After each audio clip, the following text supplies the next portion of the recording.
233-477487, 653-560196, 677-856768. Today, you and I. Maybe we could come back to that.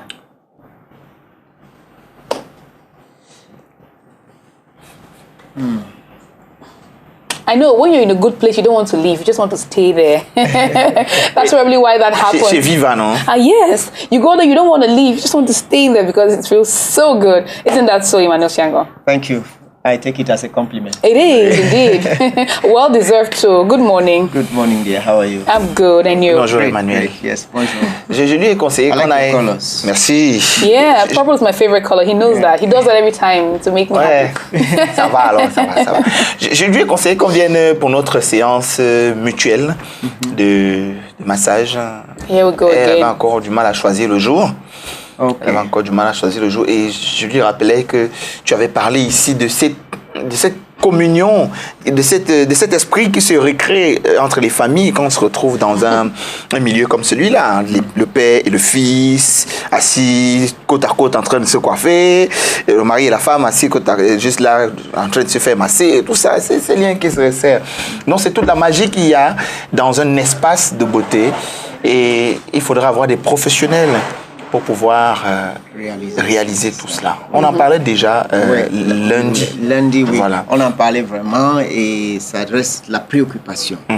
Le constat aujourd'hui au Cameroun montre que le nombre des instituts de beauté qui s'installent augmente chaque jour, de différentes tailles, de différents niveaux d'investissement. Et avec des concepts très variés, inspirés de plusieurs cultures, parce que les Camerounais voyagent beaucoup. Et des fois, l'inspiration vient de l'Asie, du Moyen-Orient, de l'Europe. Et certains sont en train de créer des concepts très africains également. Avec tout cela, le message est le même. C'est-à-dire, lorsque deux êtres humains doivent se rencontrer et que l'un doit fournir des services à l'autre et qu'il doit payer pour ces services, il y a une règle qui s'installe.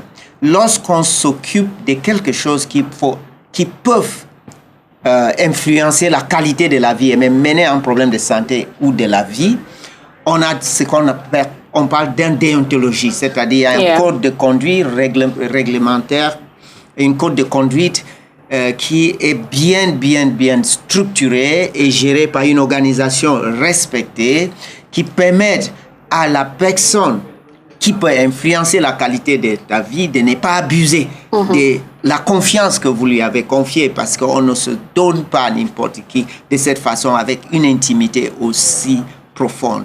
Alors, quand nous regardons le contexte de notre métier au Cameroun, il est très difficile d'abord de rencontrer des professionnels de la beauté qui sont assis pour réfléchir. Nous avions parlé la dernière fois des esthéticiennes, des coiffeurs, des chefs d'entreprise dans le milieu de la beauté qui concèdent en réunion de travail ou en séminaire et des rencontres professionnelles, des échanges et des séminaires, des choses qu'on organise dans toutes les corps sérieux professionnels. On trouve rarement, on n'a jamais vu, ou presque pas un banderole qui annonce que les coiffeurs et les esthéticiens se rencontrent pour réfléchir sur comment améliorer les tendances du métier pour mieux apporter et d'apporter davantage à ce public qui compte sur nous.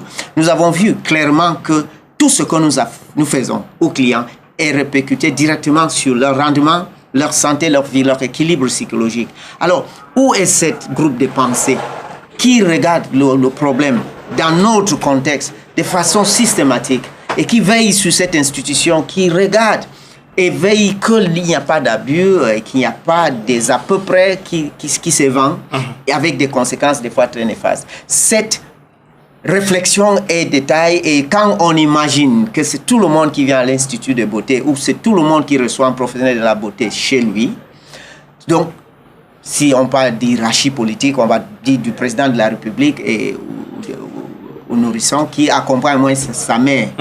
On peut parler du pape, donc religieusement du pape et jusqu'au le petit chrétien. Le petit chrétien de la foi.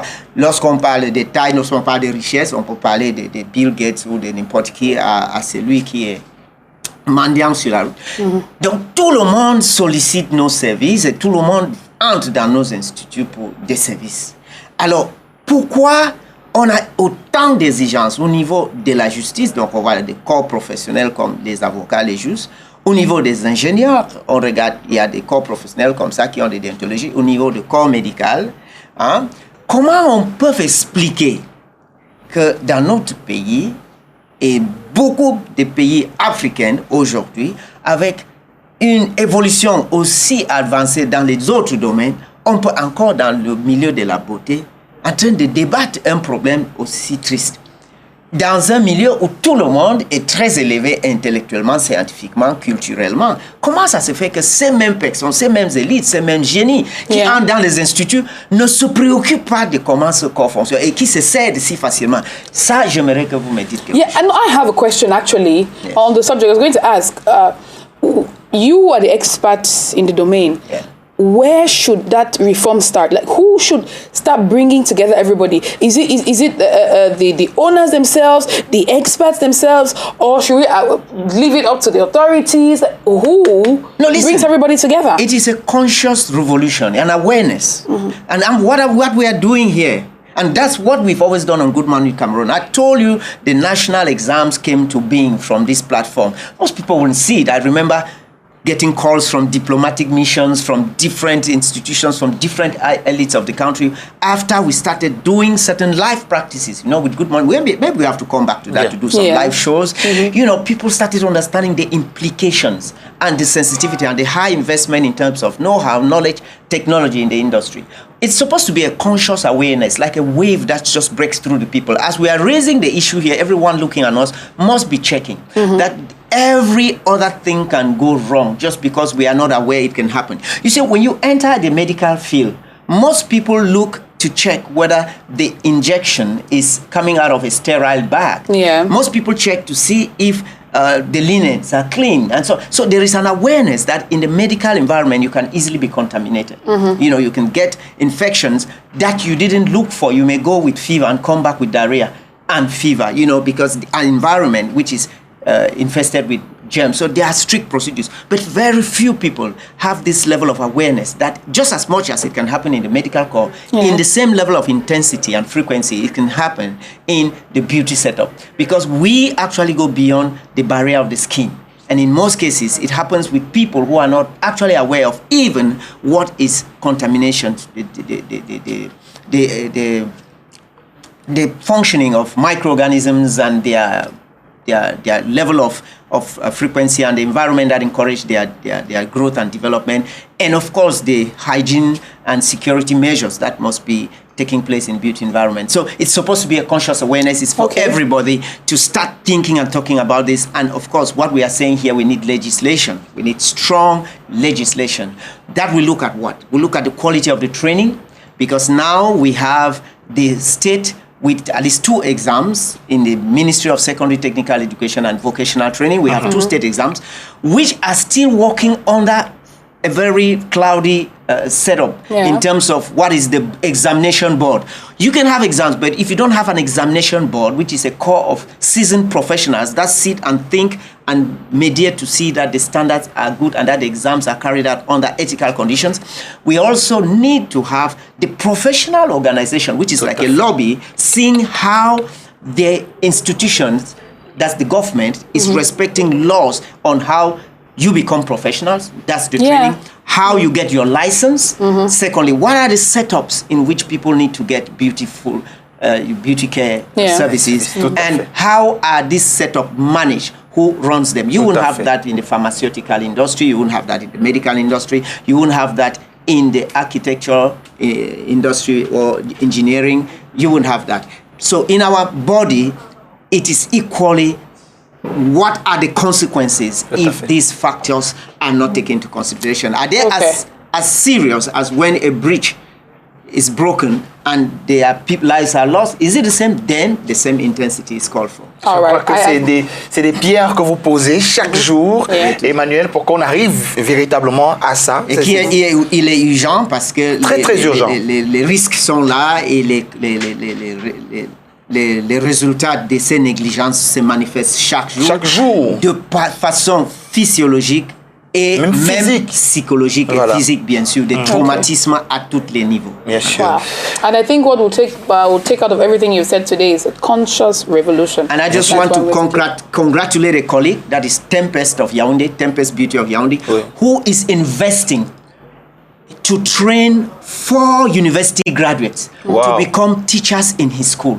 Wow. I want to congratulate Tempest because I know when he started, that is a scholarship. Ça, c'est énorme, ça. Il a donné un bourse à 4 universitaires de se former pour devenir des enseignants dans son école, qui est bilingue, formation en coiffure esthétique, massage, formation en anglais, formation en français. Il avait constaté que les sections anglophones avaient besoin des enseignants d'un certain niveau. Oui. Il a offert 4 bourses professionnelles. Congratulations. J'imagine que ça ne saurait tarder chez CHIANGONG Beauty and Fashion. Well, of course. That's how I got to know about it. Bien sûr, bien sûr. And Merci we are beaucoup. happy to do this because that is how we will put the standards all over the country. Oui. C'est comme ça qu'on va pouvoir garder un niveau de très grand niveau élevé dans tout le pays. Et c'est l'image du Cameroun qui gagnera forcément, et bien évidemment, de toutes ces personnes qui solliciteront les services de beauté au Cameroun avec toute la garantie possible que cela doit avoir. Merci beaucoup, Emmanuel. Always my pleasure. Et on se retrouve lundi prochain. Allez, c'est le temps des sports maintenant avec John Paul Sama.